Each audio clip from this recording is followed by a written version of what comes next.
Here's what nobody tells you about being a good person. Somewhere along the way, you started believing that receiving makes you selfish, that accepting help means you owe something, that someone's generosity toward you is actually a trap.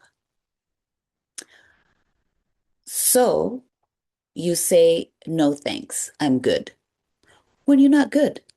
You refuse the offer, decline the gift, wave away the compliment because receiving feels dangerous. Feels like a debt, like you're being buried alive under invisible IOUs. But what if I told you that your inability to receive isn't humility? It's actually a trauma response. And it's quietly suffocating the very relationships you're trying to protect. Today, I'm going to be breaking down the three hidden reasons receiving feels impossible and the one reframe that changed everything for me in 2025. So stick around till the end because I'm sharing my personal 2026 lesson. And trust me, you'll want to hear this one. Hi, everyone. My name is Lai, and welcome back. I am a practicing pediatric RN turned writer. And this is the video version of my Substack, which is called the HSP Sanctuary. And we are about 950 people there. I have a very beautiful community there.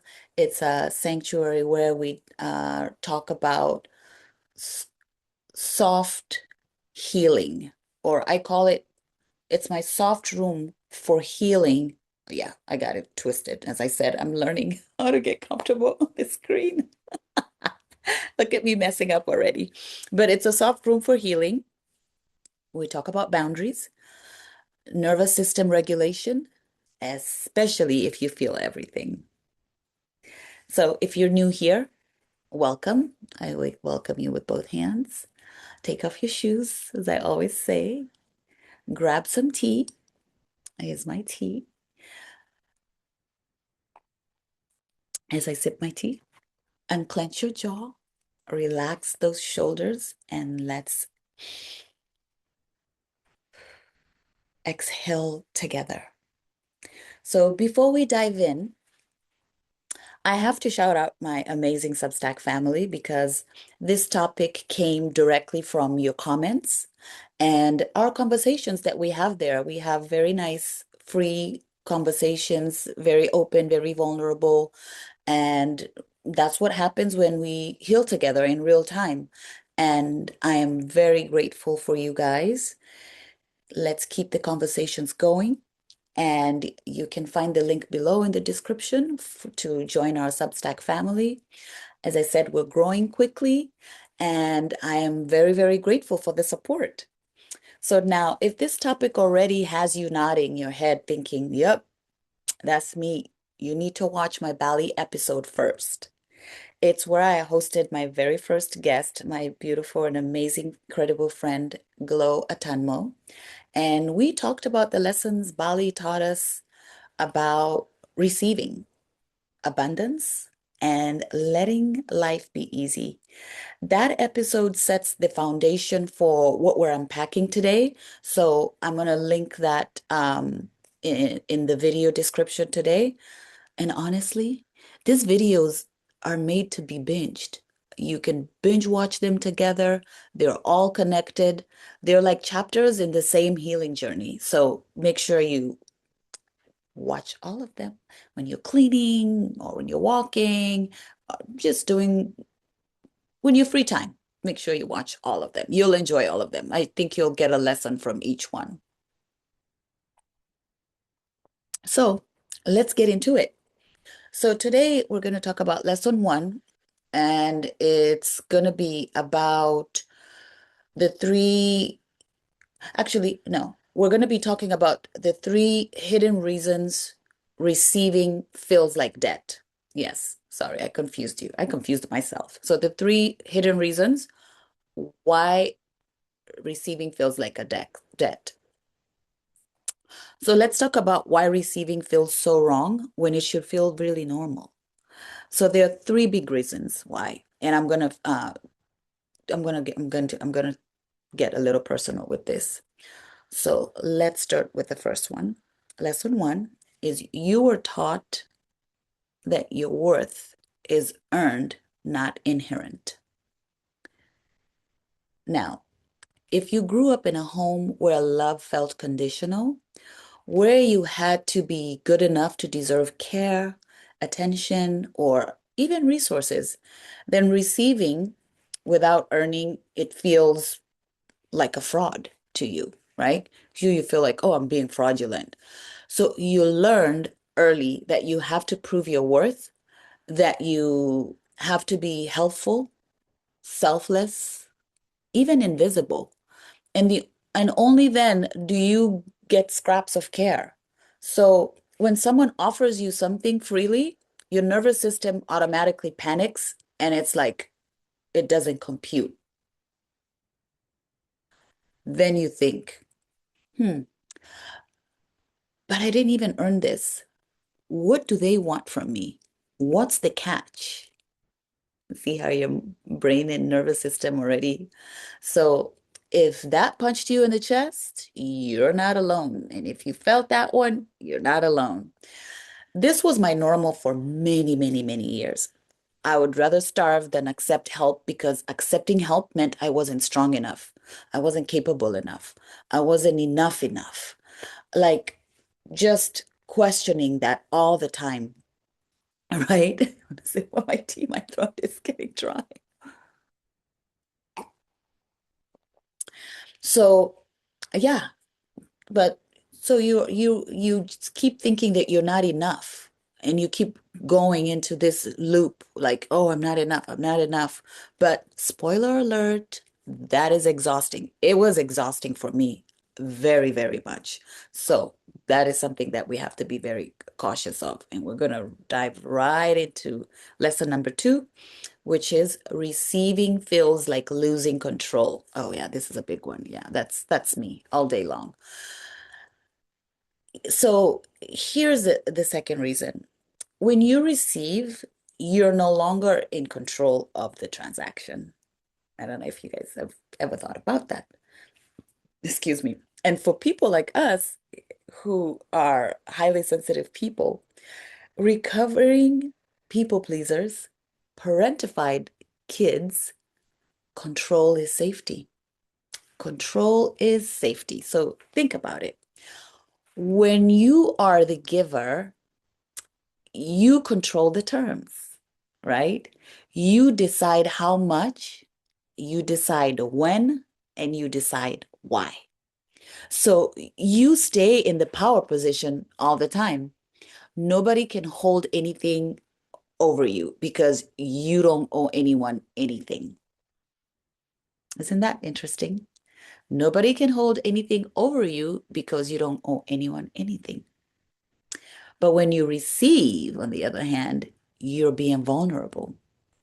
You're at someone else's mercy. Imagine that. And if you've been hurt by people who gave with strings attached, people who reminded you of every favor, every sacrifice, then yeah, of course, receiving is going to feel like handing someone a loaded gun, right? So you would rather just not receive anything. You'd rather stay hungry than risk the debt, right? That takes me into lesson number three. Lesson number three today is going to be you don't believe you're allowed to take up space. You don't believe you're allowed to take up space.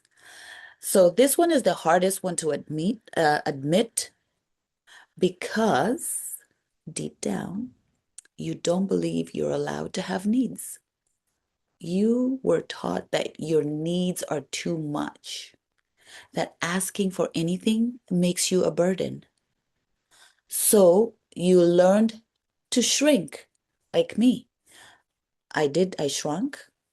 You also tend to self-erase, make yourself so small that you don't inconvenience anyone. Wow. That one hit me hard because that's been me. And I'm unlearning all this stuff. And when someone offers you something, let's say they offer some help, support, love, it all feels like you're breaking an unspoken rule.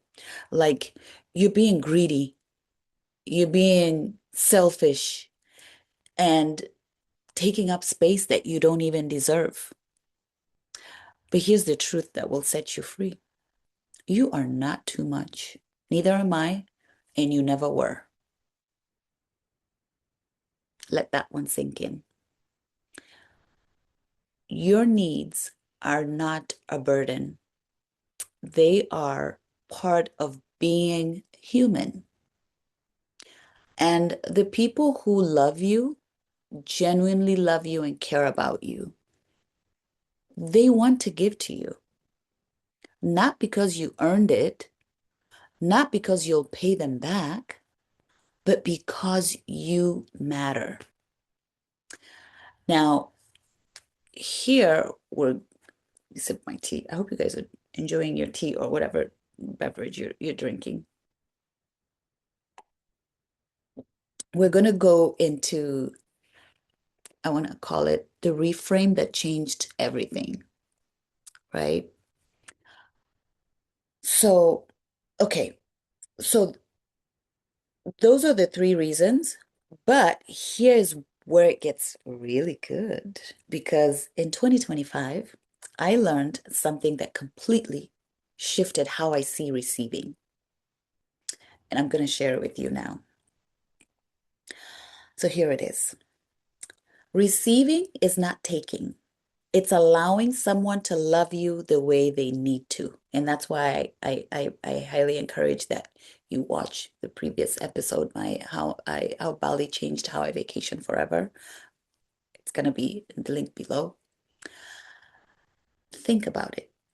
When you give to someone you love, how does it feel? It feels good, right? It feels like purpose. It feels like connection. Like I see you and I care about you and I want to make life a little easier for you. So when you refuse to receive, you're not being humble.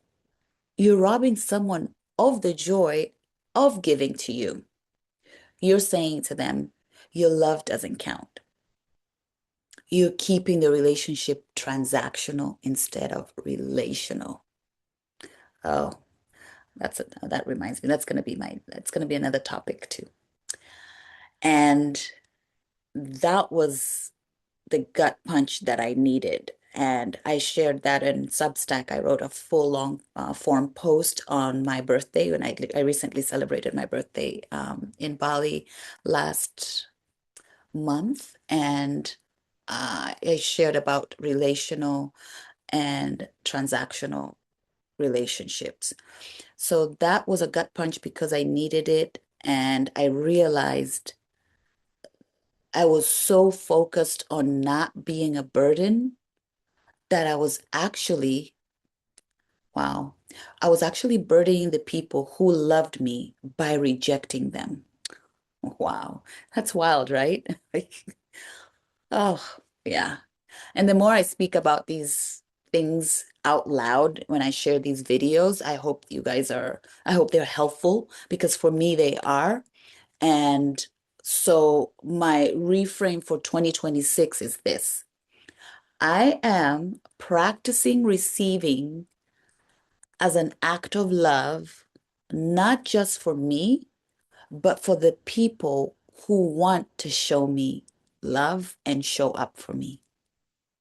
Yeah, that's what I'm going to do in 2026. Because here's the thing, you can't build intimate and reciprocal relationships if you're only ever the giver. Connection requires vulnerability. And vulnerability requires letting people in. You have to let people in, even when it's scary for you. So, this is how to start practicing so that something you can practice in your life as well. So, all right. So, how do we actually do this? You're wondering, Sly. You're going to tell us? Yes, I am. Because knowing it intellectually is one thing, but reprogramming decades of conditioning takes a lot of practice.